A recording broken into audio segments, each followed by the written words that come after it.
Jika kamu tidak mengetahui bagaimana cara zikir, jika kamu tidak mengetahui cara menghadirkan Tuhan di dalam hatimu, ingsun Allah begitu, ingsun pasti membuat ada di antara kamu ahli zikir in kuntum la ta'lamun.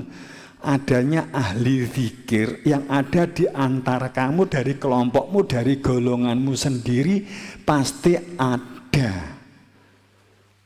Ahla itu adalah mufrad, tunggal. Seperti al-ulama wa warithul anbiya, itu tunggal. Jamaknya kan jamak munfasir, artinya jamaknya itu jamak berantai. Tapi keberadaannya yang masih hidup tunggal. Dari kata ilmu.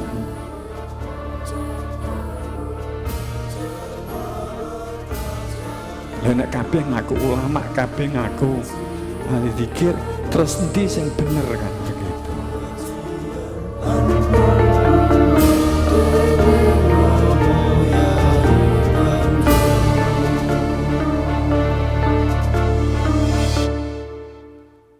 Kembali,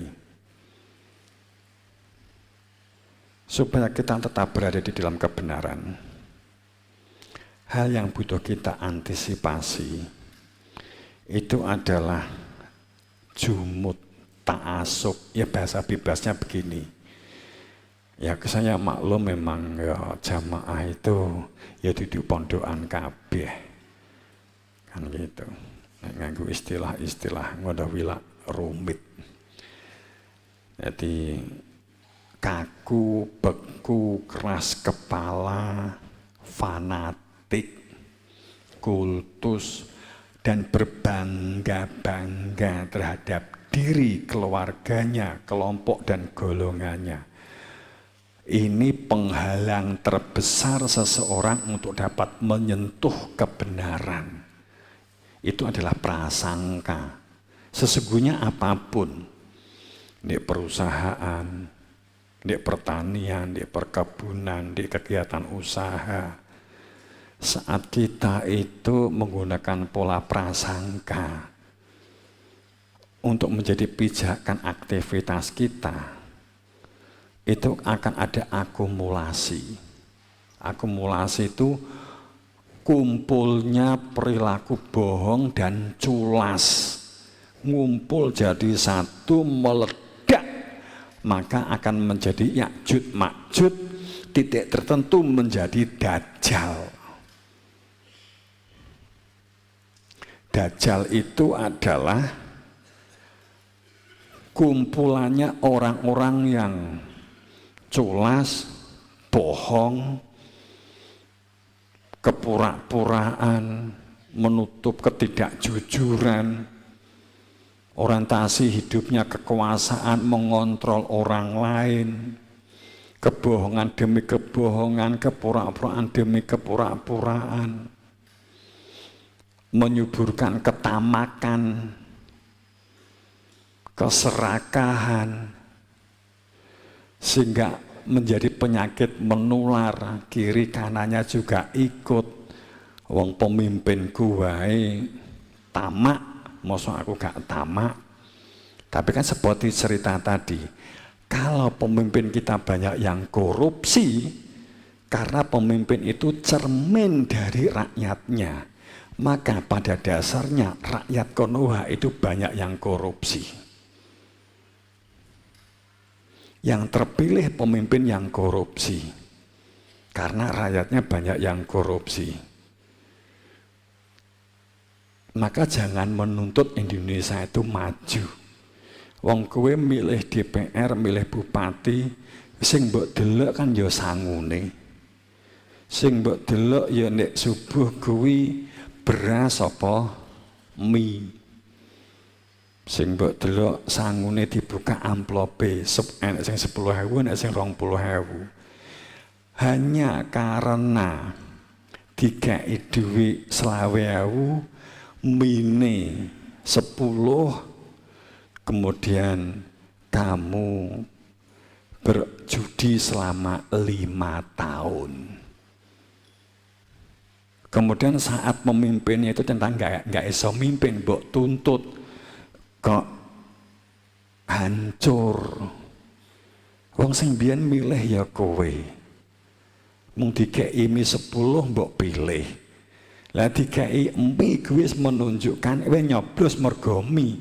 Ngerti enggak? Itu berarti kowe ya korupsi. Jadi pada saat ternyata pemimpinnya nyanti korupsi, ya ojo nesu. Mergo kowe milih, carane kowe juga menerima hasil korupsi. Saya apakah ini satu-satunya saya nggak tahu. Saya nggak tahu. Tapi selama ada pemilihan pesantren awal diri kita Pemusda itu, urung tahu saya itu menerima. Karena suatu saat ada yang datang ngekei duit tak balik nih. Sejak itu tidak ada lagi yang berani datang. Karena saya memang berpikir saat DKI dikembalikan, itu akan menjadi pembelajaran dari tim sukses yang lain. Kalau silaturahmi monggo silaturahim, tapi nggak perlu ngasih amplop supaya saya memilih Anda. Saya memilih bukan karena amplop. Maka di kene iki jenenge politik, jenenge apa calon bupati, calon DPR MPR, gak wani. Kadang ya aku yo roh nggawa amplop tapi gak wani ngelungne. Kadang enek sing tak tos. Mergo ceblok. Pak amplope teko, arep disangkone aku toh, gak usah. Tapi niatnya ternyata enggak, ya saya mohon maaf. Tapi kalau niatnya ternyata mau ngamplopi kula, enggak usah, enggak mengurangi rasa hormat, rasa menghargai. Dan jika jenengan baik, saya pilih bukan karena amplop. Saya enggak ingin meletakkan jasa. Sehingga selama pemilihan tentang DPR, bupati, gubernur, presiden, urung tahu enek sing ngelungi. Saya pada saat beberapa waktu sering ngisi di Jakarta, untuk ngisi di kebangsaan, untuk ngisi itu saya transportasi nggak pernah saya terima. Saya belum pernah terima. Diarani sok semuji karepmu, terserah. Gak diundang nah ya terserah. Ora paten aku.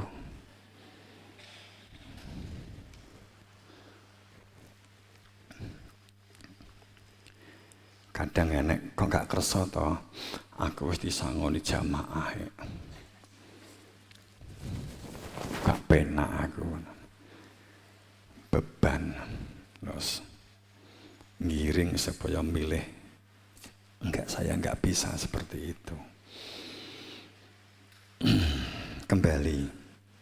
Lho nek masyarakat aja ngono kepemilih yang mergo Indomie, mergo beras, mergo amplop.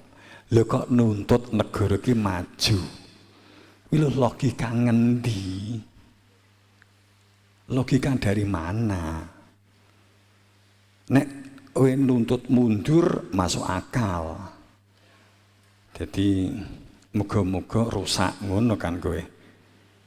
Tapi nek nuntut maju itu enggak masuk akal. Sebab rakyatnya sebagian besar milih itu karena amplop.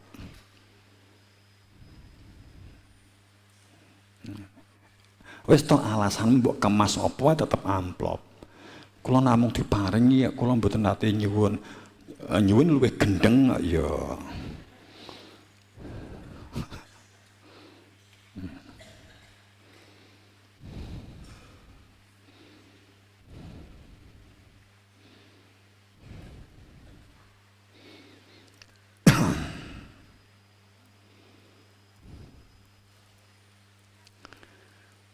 Kita tidak lagi bisa berpikir jernih pada saat korupsi, kolusi itu menjadi bagian dari sistem hidup.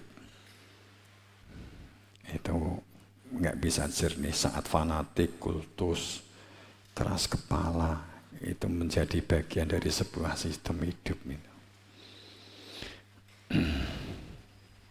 Ya cuman sayang sih saiki iki nek program apapun itu benderane mesti partai. Lek nek ngono kuwi terus pripun Pak Yai, ora apa-apa.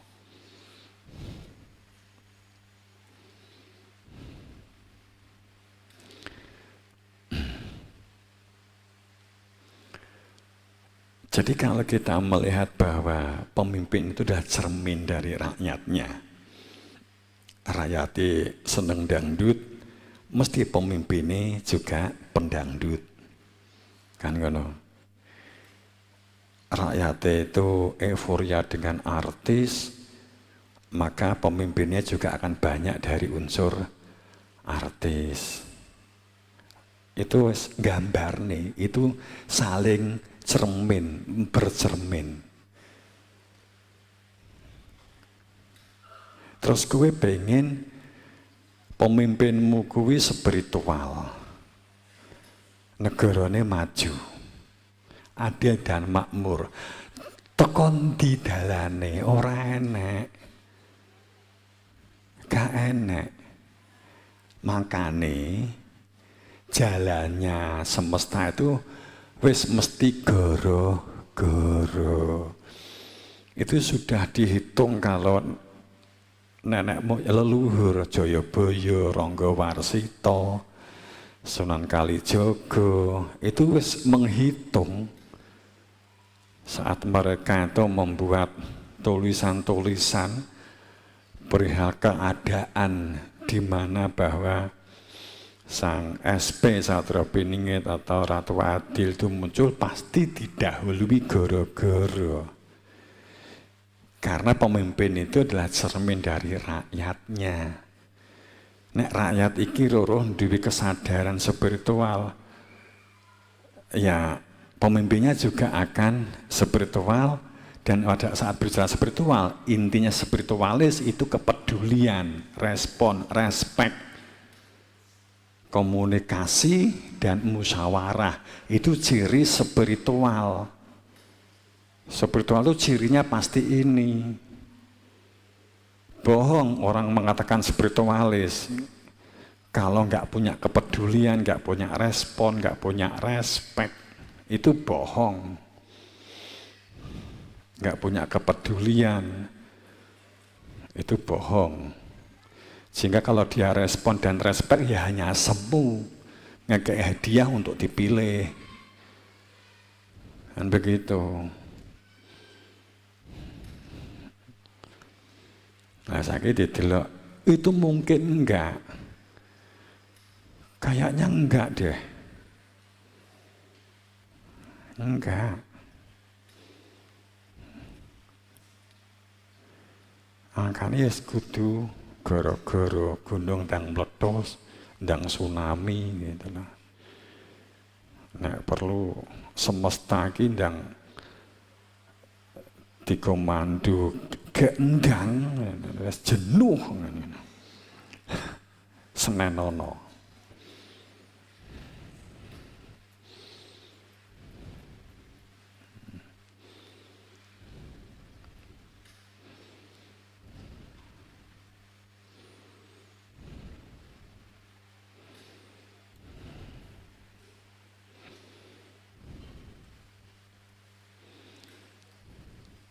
Apalagi pada saat pemimpin yang nuansanya tauhid atau makrifat, luwih mustahil neh kan gitu.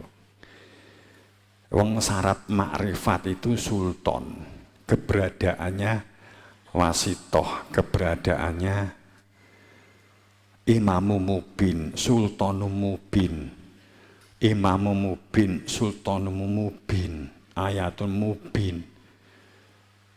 Nadhiron ahla dzikir. Ahla dzikir itu mufrad loh. Mufrad. Selama ini kemudian ahla dzikir, ahli dzikir itu didefinisikan orang yang hafal Quran, bisa baca kitab banyak, disebut ahli zikir. Sing di sing bener wong ahli zikir itu tunggal. Sitok, namanya tunggal itu siji. Jika kamu tidak mengetahui bagaimana cara zikir, jika kamu tidak mengetahui cara menghadirkan Tuhan di dalam hatimu, ingsun Allah begitu, ingsun pasti membuat ada di antara kamu ahli zikir ing kuntum la ta'lamun. Adanya ahli zikir yang ada di antara kamu, dari kelompokmu, dari golonganmu sendiri, pasti ada. Ahla itu adalah mufrad, tunggal. Seperti al-ulama wa warithul anbiya, itu tunggal. Jamaknya kan jamak mufasir, artinya jamaknya itu jamak berantai. Tapi keberadaannya yang masih hidup tunggal. Dari kata ilmu.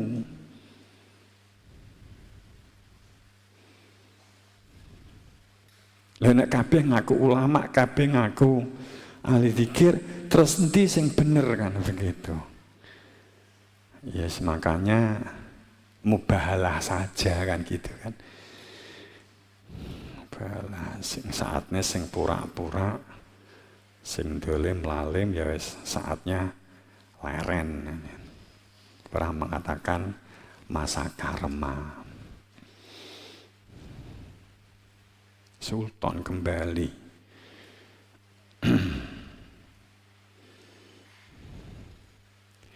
Agama itu bukan masalah pelestari budaya. Supaya tidak menjadi orang-orang yang pelaku pelestari budaya. Artinya agamanya hanya ikut-ikutan. Bapake sholat, ngetutne sholat kaya bapake, mergo mbake mbiyen sholat, buyute mbiyen sholat, cucute mergo mbiyen sholat, tarangan bubrae mergo mbiyen sholat, sholatnya seperti itu kemudian ditutke. Itu namanya melestarikan budaya. Bapake kopiahan mergo mbiyen mbake kopiahan, cucune kopiahan, cicite kopiahan, tarangan bubrae mergo kopiahan, saking nirokne kopiah. Tapi maksudnya kopiah itu apa? Tidak pernah diketahui. Seperti malam Jumat kemarin saya matur. Seandainya memang ya, seandainya tidak ada Rasul, bagaimana situasi kehidupan ini kira-kira? Bagaimana? Sekarang kan Rasul kan dianggap tidak ada. Terus bagaimana fakta kehidupan? Piye? Timur Tengah geger, perang bendino, korupsi terus menerus. Kan begitu kan? Agama hanya ritual, memakmurkan masjid hanya lomba-lomba, tapi tidak membumi. Lomba terbangan, lomba hadroan, itu namanya memakmurkan masjid, kan ngono ta? Semaan,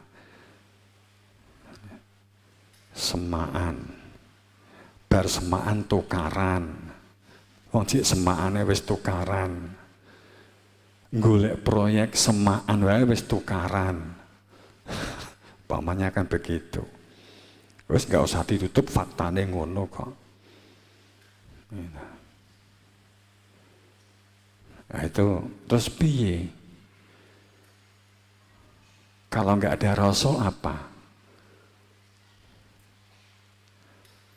Kowe iki mangan sego itu mergo sunahe Nabi. Ngono ta? Mergo enek dalile Nabi itu mangan sego. Kowe nek pengen ngetutne kaya Kanjeng Nabi, maem sego apa maem kurma, jangan Nabi. Dahare Nabi apa? Wis oke lah sego. Umpamanya begitu. Maemnya nasi. Jadi kemudian enek dalil, seandainya gak enek Nabi, kowe maem apa gak? seandainya gak anak nabi, kowe jek paem ora? Hah? Panggah maem toh? Kowe duwe adab, duwe perilaku, duwe akhlak yang baik kepada tetangga, kepada orang tua. Nek gak ketemu Nabi Muhammad, terus para tokoh gak ngungkap biwalidain tentang hubungan anak kepada orang tua, nek kira-kira gak enek Nabi Muhammad, kowe uga Islam, apa kira-kira kowe jek nganggo adab, nganggo akhlak karo wong tuwa? Kowe nganggo adab akhlak iki mergo ngetutne Kanjeng Nabi, utawa seandainya enggak enek Kanjeng Nabi, kowe ya tetap punya akhlak enggak? Jek tetap baik enggak dengan orang tua? Tetap apik toh? Tetap apik. Kowe karo tanggamu nek gak ora dadi wong Islam, berarti kowe gak duwe Nabi Muhammad. Terus kowe apa bedino misuwi wong tanggamu? Mboten ta? Lak dadi wong apik panggah ta? Terus apa gunane enek nabi? Wong enek nabi gak enek nabi ya panggah mangan. Enek nabi gak enek nabi kowe panggah jadi anak yang baik. Enek nabi atau tidak menjadi nabi, kamu juga harus berbaik dengan tetangga. Kan gitu toh? Ya paling enak nabi kowe akhirnya pemone gak enek Kanjeng Nabi, kowe mangan babi yang ngono toh. Mergo kowe kenal karo wong Islam, terus kowe gak mangan babi. Nek gak enek nabi kowe mangan babi, mangan ula, kabeh mbok emplok. Tikus.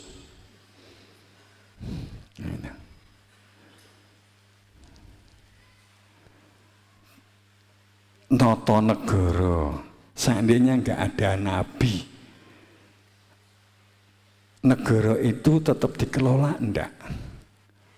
Tetap dikelola kan? Kan gitu. Sekarang apa masalahnya? Kenapa Allah harus mengutus nabi? Kan ini yang harus dicari. Ada apa? Nek gak enek nabi berarti korupsi. Ini juga fakta. Apa? Kenapa ada nabi? Satu, supaya apa yang kamu lakukan, walaupun mungkin yang kamu lakukan bagi kamu orang iman, dengan orang yang tidak beriman, perilakunya sama, maeme ya podo. Sing siji nganggo bismillah, sing siji orang nganggo. Katakanlah demikian. Nek mau maca bismillah kan iso to tanpa dengan nabi ya iso. Nyatane kan begitu. Ada apa sih? Kenapa harus ada nabi, ada rasul? Innallaha wa malaikatahu yushollu ala nabi ya ayyuhalladzina amanu shollu alaihi wa sallimu taslima. Jelas? Wala fadlah wa rahmatuhu la ta'ba'tum syaiton ila qalila. Apa artinya? Keberadaan rasul yang kamu lakukan dengan orang yang kafir lakukan itu sama. Bedanya kamu melakukan itu dalam membentuk kesadaran, membangun kesadaran dalam fadl dan rahmatnya Allah, sehingga kamu yang satu makan itu dalam ridho dan maghfirahnya Allah, yang satu makan itu tidak di dalam ridho, hanya memenuhi weteng, sedang kamu makan itu karena ada tujuan, ada visi, ada misi. Itu untuk dalam ampunan, sehingga perilakunya dalam ampunan, dalam fadlnya, dalam rahmatnya, dalam kasih sayangnya, dalam nugrohonya. Itu satu perbedaannya itu. Ada rasul supaya apa yang dilakukan itu adalah sambung dalam ridhonya Allah, dalam fadl dan rahmatnya Allah. Kedua, adanya Rasul itu menjadikan kamu tahu tentang tujuan hidup, mengenal diri kamu. Ini seharusnya kalau ingin tahu perbedaan. Jadi kalau ngaji umpamanya begitu hanya biwalidain, hanya akhlak, hanya adab, tapi tidak dalam fadl dan rahmatnya Allah, hanya akhlak dan adab. Katakanlah demikian, enggak perlu Nabi Rasul. Yang perlu harus ada Nabi dan Rasul itu adalah musyahidan, menjadi manusia bersaksi keberadaan Tuhan. Kedua, menjadikan bersaksi dalam realitas fakta keberadaan inti manusianya ini. Ditunjukkan dia yang punya nama Allah. Yang kedua, ditunjukkan tentang intinya diri yang dipulangkan kembali kepada Tuhan. Itu adalah fitrah manusia yang telah dimasukkan ke dalam tubuh, yang ini dipulangkan. Sebab jika ini tidak ketemu Rasul, tangeh lamun mengenal fitrahnya diri, yang asal fitrah diri ini dari fitrahnya Allah. Kan gitu. Ketiga, nadhirun, apa yang kamu lakukan supaya dalam jaminan ibadah, bahwa yang kamu lakukan terkait dengan ridho, maghfirah dan ampunan tadi itu, sehingga berada terjamin, sehingga tidak bid'ah. Kapan tidak bid'ah? Kamu melakukan ma'am karena menjalankan perintah Allah. Karena menjalankan perintah itu harus hadap-hadapan. Kowe gak iso ketemu karo Gusti Allah, maka Allah membuat wakil supaya kamu bisa bertatap muka, kemudian terikat wa'dallah, terikat dalam ikatan bersaksi, sehingga ma'ammu, nyambut gawemu, makanmu, beraktivitasmu itu bernilai ibadah, gitu loh, dijamin gitu loh. Nadhiran itu penjamin. Apa yang kamu lakukan itu di dalam jaminan ridhonya Allah. Jika kamu bersolawat, jika kamu manunggal dengan nabinya atau dengan utusannya itu. Ini yang tidak ada gitu loh. Kalau ini dibuang, berarti musyahidan nggak terjadi. Bersaksi tentang keberadaan Tuhan nggak terjadi. Bersaksi keberadaan Nabi Muhammad sebagai Nur Muhammad nggak terjadi. Bersaksi dalam ikatan wa'dallah, ikatan janji. Bersaksi keberadaan diri itu tidak terjadi. Tidak mengenal hakikat hidup, menjadi manusia liar, sehingga hidup nggak punya visi, nggak punya tujuan. Gambarannya kan koyok gitu loh. Gak duwe tujuan, gak bingung tujuannya. MBG tujuannya apa? KDMP tujuannya apa? Judek, witi golek tujuannya angel. Ki karepe piye sih anak kuwi? Kan menggambarkan itu gitu loh. Nah, kemudian untuk mengetahui hakikat, kemudian mengetahui pintu pulang kembali kepada Tuhan. Kan itu. Kalau ini enggak ada, karena Nabi Muhammad sudah berakhir khotamun nabiyyin, barji barbeh cowek gudel wi ada entut, sehingga wong ngomong wi nggak beda kentut gitu loh. Onen-onen ini wong biyen ki wis ngono kuwi, cowek gudel ada entut. Makanya program apapun, omongan apapun hanya kentut. Kan gitu kan. Mbah-mbah biyen awake dhewe nek engge perumpamaan jelep. Coba godel ada hantut. Ora kenal Gusti Allah kaya kentut. Kan gitu. Wis ngomong mbah biyen.